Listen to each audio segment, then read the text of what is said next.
she helps people. I do the same thing. I just do it on the ground. And you've been with Oprah for a long time.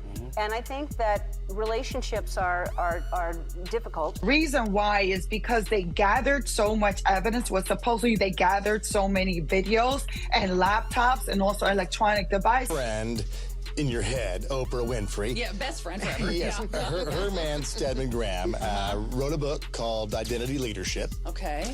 And in the book, he reveals some of his secrets about the 30-year relationship he's had with Oprah. Oh, this is the funniest thing, guys. You all know Stedman is really big. You mentioned, that you've been with Oprah for a long time now. I met a long time ago. She says this sometime. Let me tell you about the tea that's spilling all over the place. Oprah, right? That queen bee of daytime TV who's been living her best life for like forever. Well, honey, her world just got turned upside down. And it's all because of her man, Stedman Graham. Now, Stedman's been by Oprah's side for decades, but he's always been the quiet type, standing in the background, letting his woman shine. But chilly something's changed. The streets are saying Stedman finally opened his mouth. And what came out has Oprah shook to her core. You're ready for this, because I'm about to serve you the juiciest gossip that's got everyone talking. What could Stedman possibly say that would make the almighty Oprah lose her cool? Trust me, it's going to make your jaw drop. Oprah Winfrey. Yeah, best friend forever. Yes, Yeah. her man, Stedman Graham, wrote a book called Identity Leadership. Okay. And in the book, he reveals some of his secrets about the 30-year relationship he's had with Oprah. All right. And in Hollywood, a 30-year relationship, that's like a couple of lifetimes. They're not married. Especially with someone as powerful as Oprah. Yes. So he goes on to say, the thing about our relationship is I want the best for her. So I'm dedicated to her happiness. So that's great for her, and I want her to be the best she can possibly be, and she's done a pretty good job of doing it. You hear that, Frank?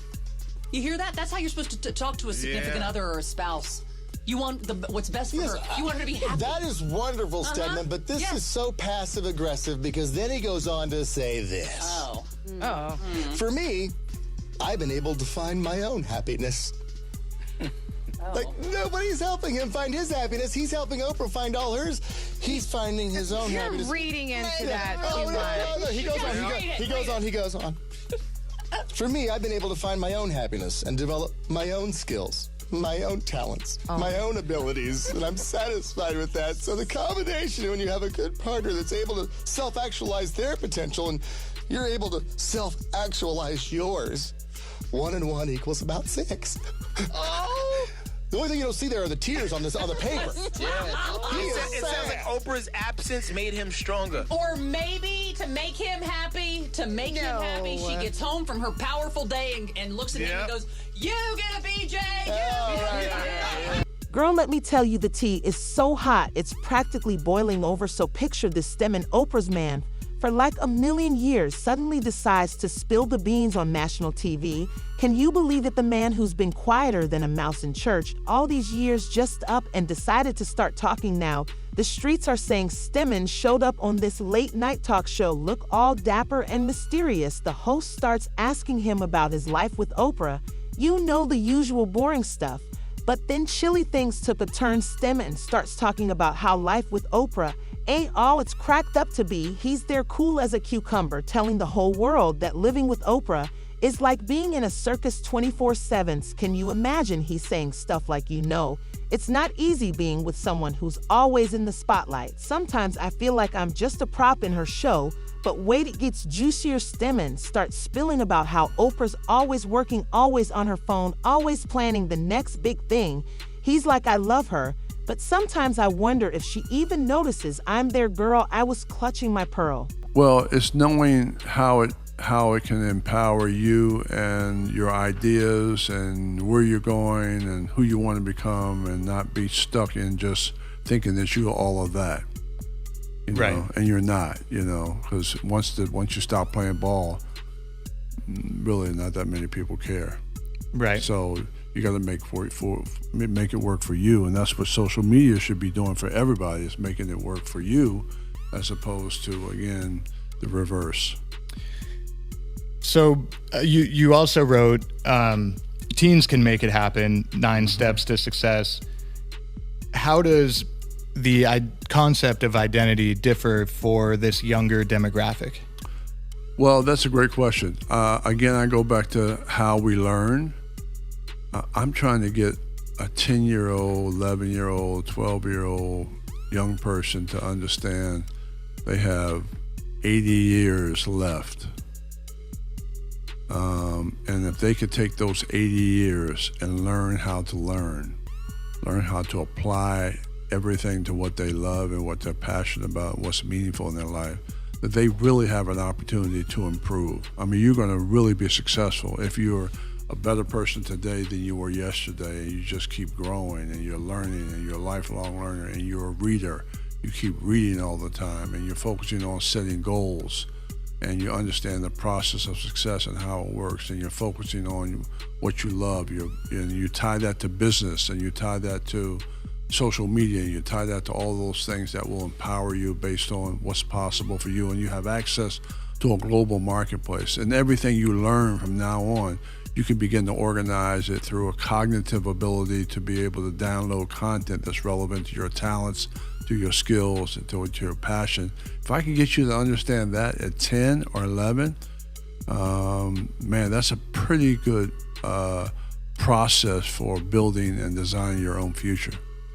Yeah, I mean, changing the trajectory of someone's life at that age, I mean, you can't put a price on that. I mean, it's like you said, it changes them forever and can benefit them greatly. Yeah, and the process works, especially for, some athletes who are young. They start at 6, 5, and 4, and they learn the process of how it works. Yeah. And by the time they get 11 or 12, they're like killing them. Yeah. And that's when so it's the same process for me. It's trying to get young people to understand their empowerment at an early age. So similar question to sports, these young people now, I mean, I couldn't imagine kind of growing up with social media the way it is now back when I was a kid or a teen. Kind of similar question that we did for the athletes. How do these young people deal with social media when they can't necessarily start a business or use it for work? Well, I think they have to. It's tough. It's a very difficult thing when you're dealing with social media and you don't know what it does or the purpose of it or how it affects you, and the algorithms are set up and designed to hook you, and all of that. So I think you just have to, hopefully you have good parents who understand, how to monitor some of that. But again, it is a valuable tool because it has so much information. Again, I go back to, not everybody's going to get this, but making sure you understand who you are so you can apply the information to your development and create something that you can control as opposed to it controlling you. And so that's an awareness process, that's raising people's consciousness about that, which we're trying to do in schools. And in students we do. I mean, we have a program in Mississippi that we're working on, and man, those young people they're in STEM programs, and they're smart. And boy, to be able to eliminate all the labels that they have to deal with, I mean, through this process of identity and understanding who you are, it's just really so rewarding to see them, the light bulb go off, and not be defined by their parents and not be defined by their circumstances, which can be very difficult for them sometimes. Yeah, and that kind of answers the second question as well about, how do you educate parents and educators in order to help children, think more about identity first? Well, you have to have curriculum, and so you have to have the books and the content, the materials, and everything else. And then we set it up as a train-the-trainer program. So there are projects in there that you're doing, and yeah. It's the execution of this work that you spend a lot of time on. How do you actually get it into a system that you can deliver to these schools and organizations, anywhere. So another great sports kind of reference right here: move without the ball, put your skills and your magic to work for you. The title itself, Move Without the Ball, it signifies being proactive when, the spotlight isn't necessarily on you. Can you share a personal anecdote where you felt you were without the ball and in life, and how you positioned yourself strategically in order to get out of it? Well, I think when you stop playing, you know, you're first of all, as a ball player, you're used to people cheering you all the time, and you're spoiled and all of that. And so, man, move without the ball for me is it's going into the service, man, and having to clean latrines and, you know, with a toothbrush and all of that, and really getting down and dirty around what life is could be, you know, and what life was at that particular time. So that was move without the ball for me. Move without the ball for me was learning business. Move without the ball for me was traveling around, seeing the world. And then the beautiful thing about move without the ball is that you know how to move with the ball, but you also know how to move without the ball. And that really has been my life, is learning how to move without the ball. And that without people, you know, clapping and yelling for you because you're making some baskets, but to be able to be good on the court, but also off the court, you're just as good. So that's my hope and dream. I think that's where Kobe was going, you know, He's trying to be just as good off the court as he was on the court in different fields because he wasn't playing anymore before his unfortunate mishap. So I think that's the key for athletes, because the athletes have it. You know, they have the ability to be able to do that. They can process, they're smart, all that. I don't know if they have the information a lot of times, but certainly they have the wherewithal to make it happen. And then what's kind of one of the most important ways athletes can maintain a sense of self and maintain a strong identity, you know, while society might only view them through one lens? Being able to take control of their own development, I would say be a reader, be a learner, try to focus on what you're going to do, not while you're playing, but what you're going to do after you stop playing. Have some game plan. So not just have a game plan for being on the court, being on the field, but have some game plan for when it all ends, you know, which is really the key. So you can leverage, there's a word called leverage. You're leveraging the opportunities that you have while you're playing, you know. So to me, that's very important and critical. And then, honey, he drops the bombshell. Stedman looks right into the camera and says, Oprah, and I haven't shared a bedroom in years. I mean, can you even? The whole studio audience went dead silent. You could hear a pin drop now. Everyone's wondering why Stedman decided to air all this dirty laundry. Is he tired of being an Oprah shadow? Is he trying to get more attention for himself? Or maybe he's just had enough of keeping secrets and want to live his truth. Some folks are saying Stedman's got a book coming out, and this is all just to drum up some publicity. Others think maybe he and Oprah are on the rocks, and this is his way of getting back at her. But Chyla, who knows what's really going on in that man's head? Whatever the reason, one thing's for sure, Stedman's not holding back anymore. He's out here telling the world that being Oprah's man ain't all private jets and fancy parties. It's like he's finally decided to step out of Oprah's shadow and into the spotlight himself. And you know what, people are eating it up. Social media is going crazy. Everyone's talking about it. It's like Stedman's become the hottest celebrity overnight. Who would have thought that quiet man would end up being the one to shake up Hollywood? So there you have it, honey. Stedman's gone and opened Pandora's box. And now the whole world's watching to see what happens next. I don't know about you, but I'm on the edge of my seat waiting to see how Oprah's going to react to all this tea being spilled. Okay, for my success, I have to have process and structure.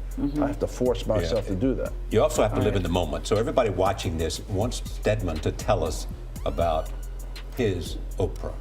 Does she snore? You're the only one that knows the answer to that question. That's exactly not what I was thinking, but that's a good... Does she snore, Stedman? Let me just tell you. No, you to come from Kosciuszko, Mississippi. That's true. Yeah. You know, That's been abused as a child. Right. A black woman. Right. Who's now a billionaire. Right. Self-made. Okay. In this country that is socially constructed, not to exactly celebrate your success.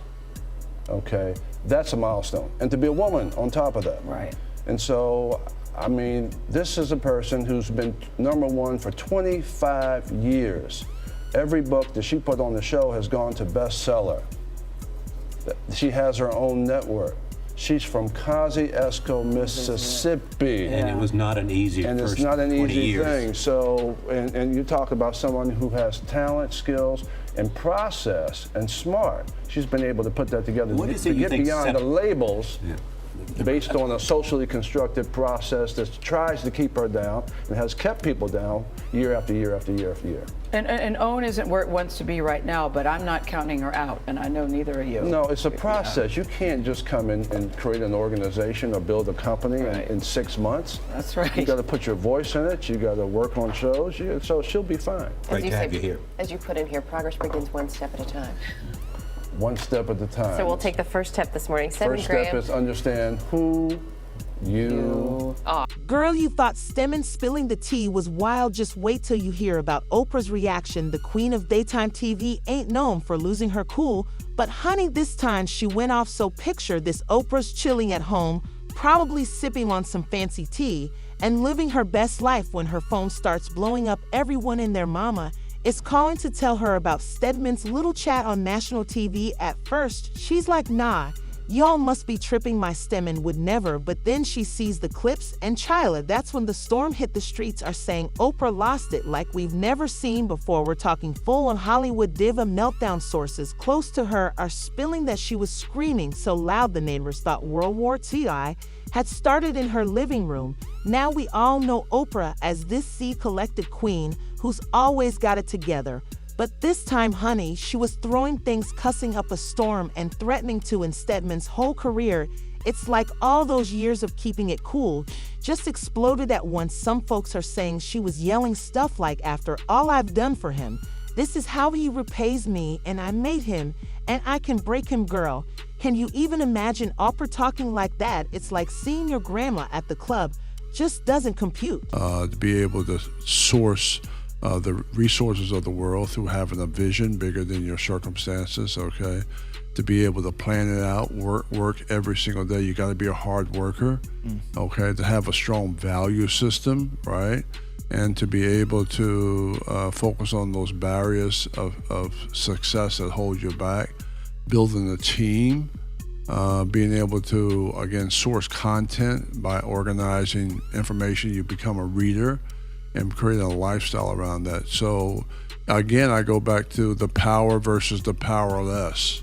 So how are you going to be empowered so that you outdistance the 99% of the people who, where are they going? They're not going anywhere. They're stuck. So, it's really about deprogramming yourself and realize, again, I go back to, it's not how the world defines you, it's about how you define yourself, and being able to work on yourself as a way to establish a privileged life.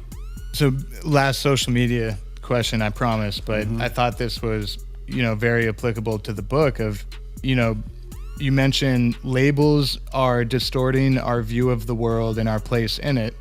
And in today's digital age with the prominence of social media, kind of how can we work to move beyond these imposed labels and cultivate authentic self-representation?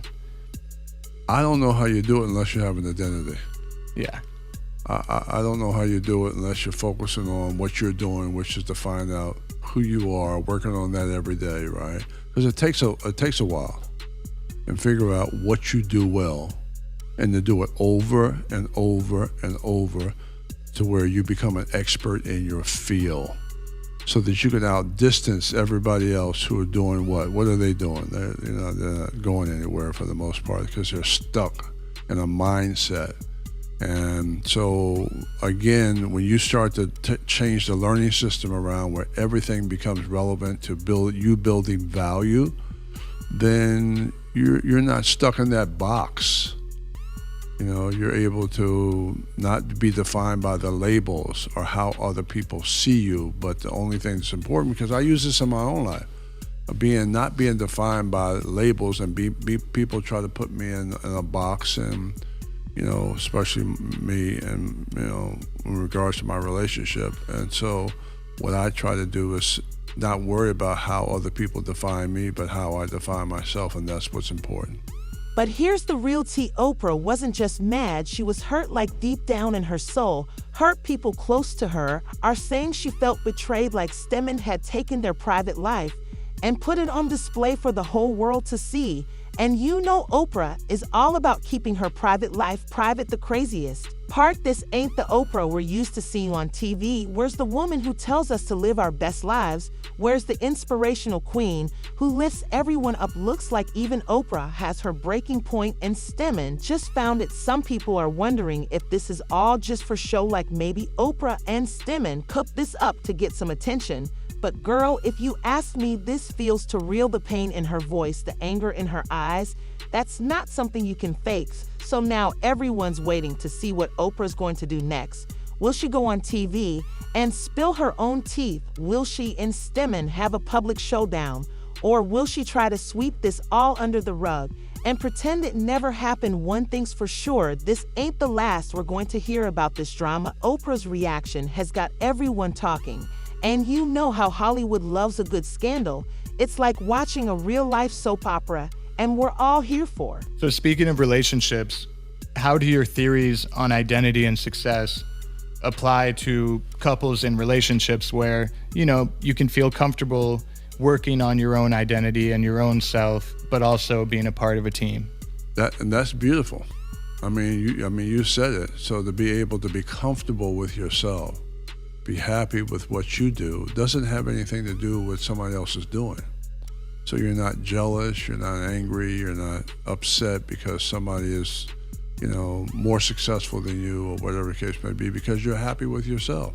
That's what we're talking about. That makes perfect sense. I mean, I think we can all relate to that, right? I mean, it's like no matter where you are or who you're with, there's always some sort of, you know, question of, is that person being their authentic self, and do I want to be in this relationship? And strength being, you know, I mean, only the strong survive. You know, that's I always talk about that in my speeches. But you're strong when you're strong. You're not strong because you want to make yourself be strong. You're strong when you do the work. You're strong when you have a vision that you can apply to your life every day. You're strong when you're focusing on what you do well. You're strong when you focus on love. You're strong when you are when you put the 24 hours of work in, and when you're strong when you organize your life. You're strong when you are able to take information and make it relevant to your development.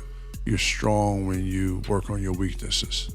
That's when you're strong. You're not strong because you just want to be strong, or just because you think you should be stronger than the other person. So you got to earn the right for that.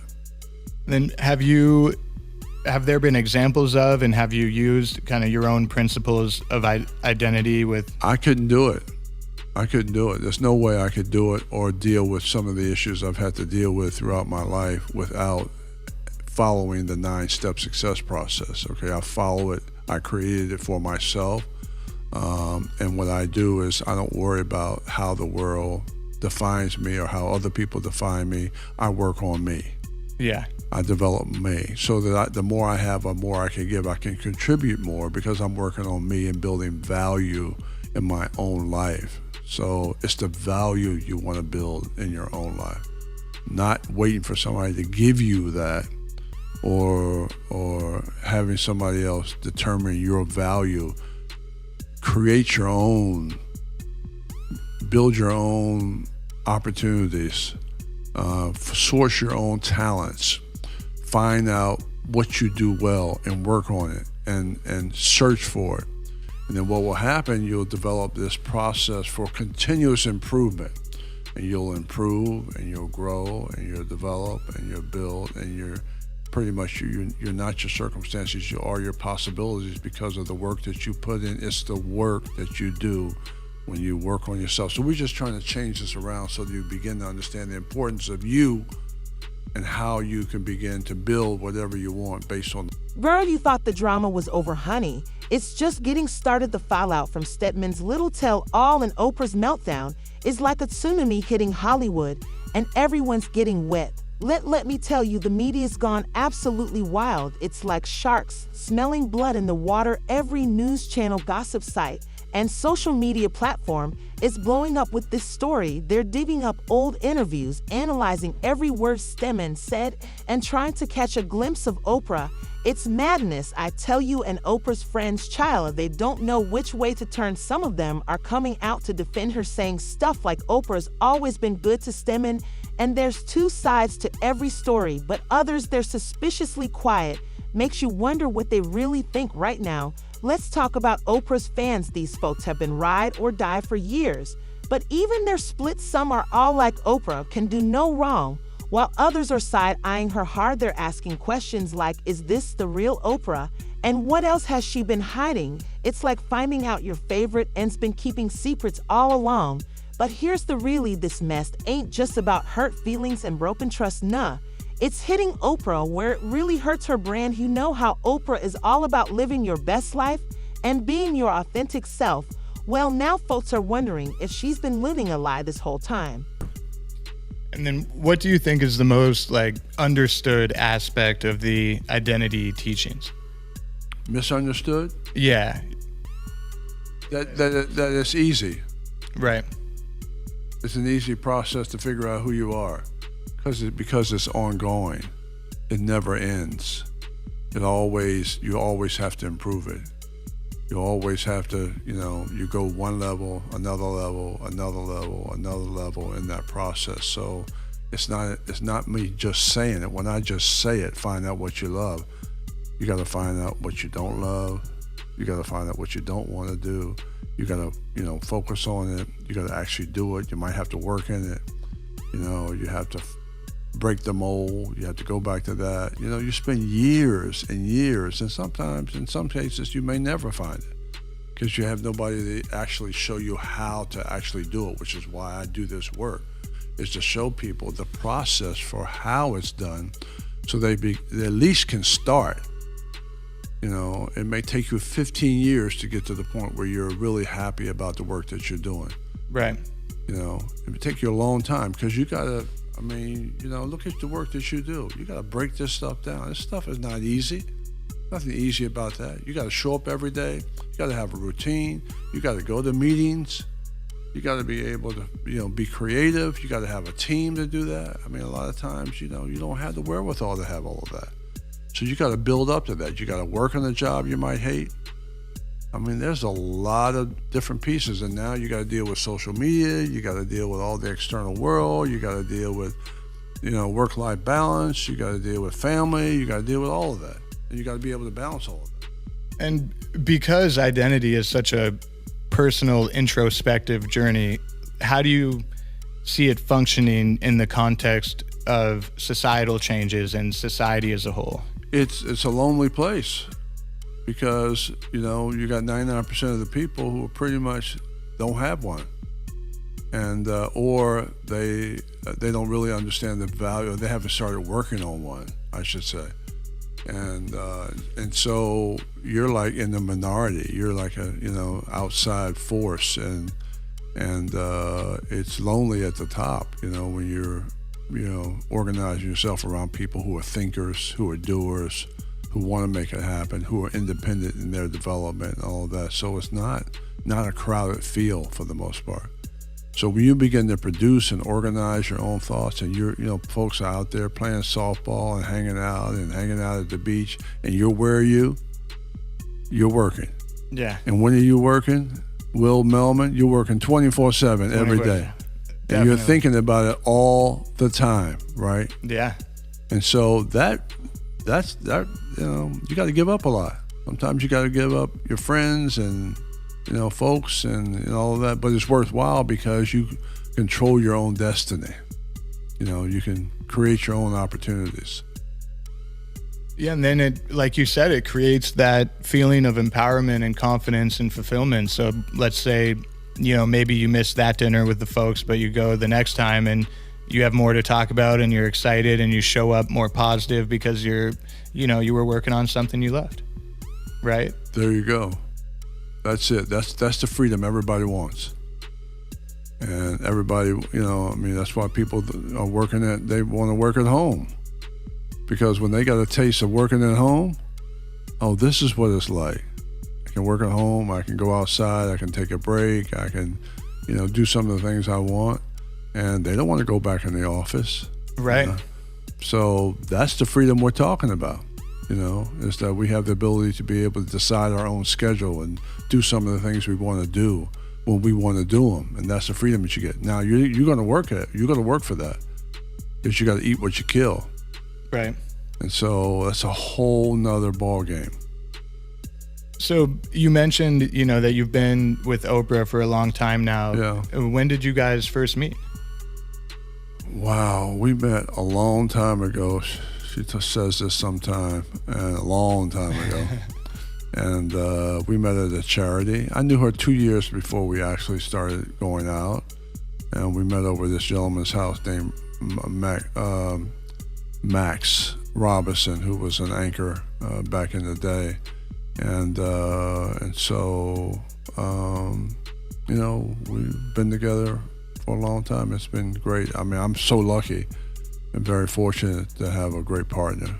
I mean, it's not been easy, which the relationships aren't always easy, but it's been, I'm so grateful and thankful that I have somebody who is just a dynamic and wonderful person and who's extraordinary.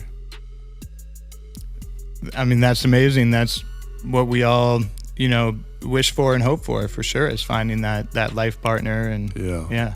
It's amazing. And she is, I look at what she's done and who she is, and I can't even believe, what she's done, and it just, extraordinary to watch.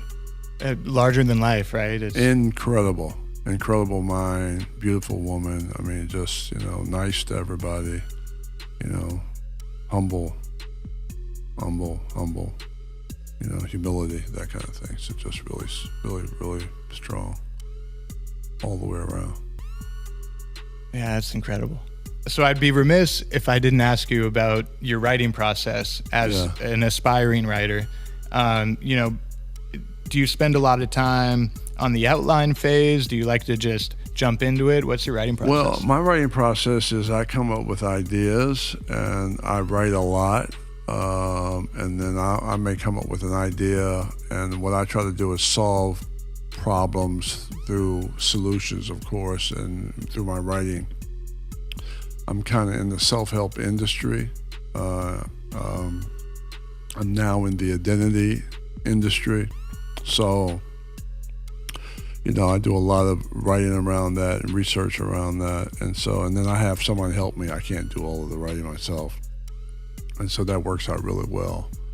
And then you want to build a team, and now I have instructional designers who help and all of that. But basically I drive it for the most part and drive the content and all of that.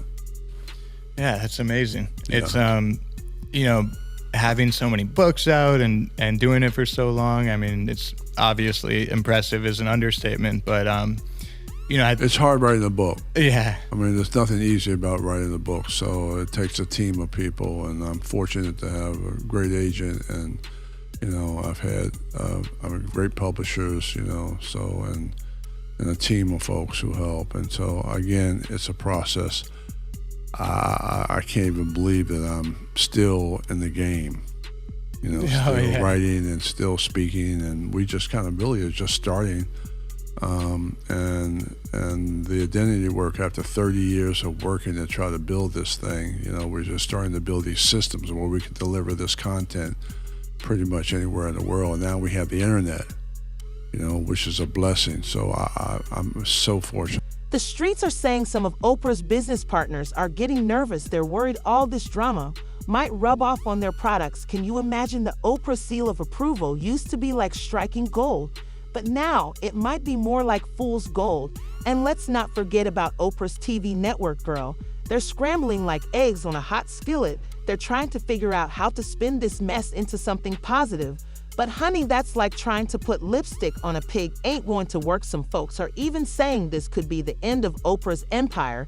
Can you believe it? The woman who's been on top for decades might come tumbling down Because of one man's loose lips, it's like watching a car crash. In slow motion, you want to look away, but you just can't. But here's the thing that's got everyone talking: what's Oprah going to do next? Will she go on TV and bare her soul? Will she try to shut Stedman up for good? Or will she just disappear and hope it all blows over? Girl, your guess is as good as mine. But one thing's for sure, this ain't the last we've heard of this drama. I love these workshops because we could go deeper and dive deeper in the content. It's more interactive. It's probably about 2 hours, 3 hours. You know, we can do a full program pretty much, and people really love that. They get a lot out of that. Yeah, it sounds amazing. You know, reaching a lot of people, and it seems it would be more impactful, or just as impactful as, like, you know, them reading a book, but seeing you live and really kind of feeling the energy. Because I saw Eckhart and Deepak at USC, and it was like a life-changing experience. And I guess it is a little different because you kind of, the book, you get more information, but from the speaking it's like more impactful, if that makes sense. There's a connection there. Yeah. So I love to speak, and then I do a book signing, and we have the books, and now we're building the courses out. So it's a kind of a building an ecosystem around the work, and so it's very, very exciting. I mean, I love the work. You know, I'm passionate about the work, and so it makes it. And now again, we have such a great opportunity with the internet and all of that to be able to deliver content anywhere in the world. So it's a beautiful process. And the only reason I brought up the corporate stuff is I think it's so interesting that you've created a system that similarly can help, you know, younger kids to the, you know, most powerful corporate CEO, but it's a very similar system that just applies broadly to all humans, like as something that's so core to our development. You have to know who you are at all levels, and the younger you know, the more opportunities you'll have for yourself. So yeah. What we try to do is get people to raise their consciousness about what's possible for them, and we want them to perform at the highest possible level. So how do you become really great at what you do? How do you become good at what you do? How you perform all the time in every part of your life, you know, which is important for managers and CEOs and teams and employees, because you got to be today a self-starter and a self-directed learner. You know, people don't have time to watch you. So what we try to do is get people to be engaged in their own life and their own development and be present where they are, so that they have the ability to be able to create a great organization because they're great and they're good. That's powerful. What's next for you? What are you working on coming up? Well, what's next for me is to, I've been in development for all of these years building this. What's next for me to be able to actually do this work and be more in the world. And I've been back and forth a little bit, but we're kind of developing a technology team around, you know, the work. We're developing teams of people around production, and, you know, now we have a worldwide market, different cultures, all of that. So to be able to deliver, you know, the content is what's next, and we keep building that and building that and building that, and so that feels really good right now to be able to be in that position to do it. Still a lot of work, but at least we kind of have the roadmap for where we're going. That's what's exciting. Well, man, I'm looking forward to all of it. I appreciate your support and appreciate you having me. And man, you're doing a great job, and you look fantastic. And, you know, congratulations on the work that you do. Thank you so much for coming in, Stedman. It's a huge honor. My pleasure.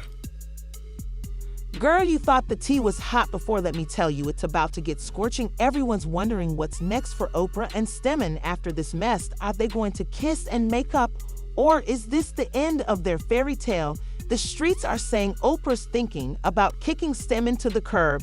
But child, it ain't that simple. They've been together longer than some of y'all have been alive now. Let's talk about their careers. Oprah's empire might be shaking, but don't count her out just yet. She's got more lives than a cat, and you know she's going to find a way to spin this. As for Stedman, he might have just shot himself in the foot. Who's going to trust him now that he spilled all this tea?